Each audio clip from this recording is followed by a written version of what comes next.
बच्चों, कहानी का शीर्षक है बारहसिंघा और शेर। एक बारहसिंघा को अपने सींगों पर बहुत ही अभिमान था। उसे अपने सींग बहुत ही सुंदर लगते थे। वह जब भी नदी पर पानी पीने जाता तो अपने सींगों को पानी में देखकर बहुत खुश होता और मन ही मन सोचता, शेर तो जंगल का राजा है, पर फिर भी उसके सिर पर एक भी सींग नहीं है। और इधर मुझे देखो, मेरे सर पे तो सींगों का इतना सुंदर ताज है कि शेर भी मुझसे जलता होगा और मुझे देखकर झेप जाता होगा। उसकी तो हिम्मत ही नहीं है मेरे सामने आने की। मुझे तो ईश्वर ने इतना सुंदर बनाया है कि क्या ही बताऊं। लेकिन बस मुझे एक ही बात की परेशानी है, मुझे ये अपने पतले पैर बिल्कुल अच्छे नहीं लगते। चलो छोड़ो।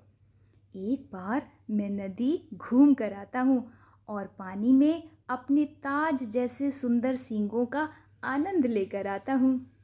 बस फिर क्या था, बारहसिंगा निकल गया नदी की ओर। पर बेचारे को नहीं पता था कि उसके साथ अगले ही पल क्या होने वाला है।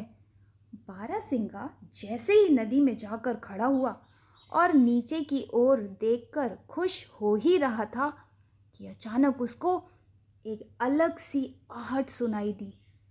ये आहट कोई साधारण आवाज़ नहीं थी, ये एक शेर की आवाज़ थी जो धीरे धीरे उसकी तरफ लपक रहा था।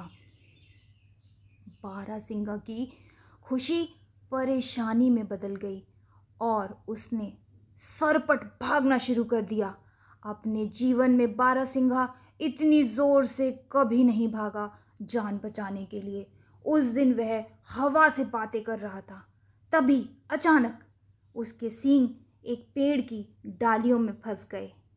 उसने बहुत कोशिश करी अपने सींगों को बाहर निकालने की, लेकिन उसका हर प्रयास फेल हो रहा था और दूसरी ही तरफ शेर उसके पीछे पीछे भाग रहा था।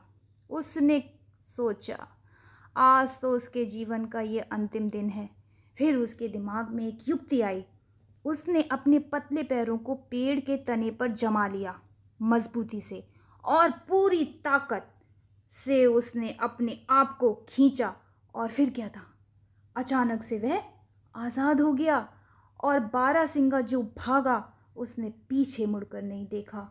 दूसरी तरफ शेर लगातार उसका पीछा कर रहा था, लेकिन शेर बारहसिंगा को पकड़ नहीं पाया। शेर उससे कहता, आज तुम्हारे पतले पैरों ने तुम्हें बचा लिया, आगे ज़रा संभल कर रहना, छोड़ूंगा नहीं। तो बच्चों, क्या सीखा इस कहानी से? आपने क्या सीखा? इस कहानी से मैंने ये सीखा कि उपयोगिता सुंदरता से अधिक महत्वपूर्ण है।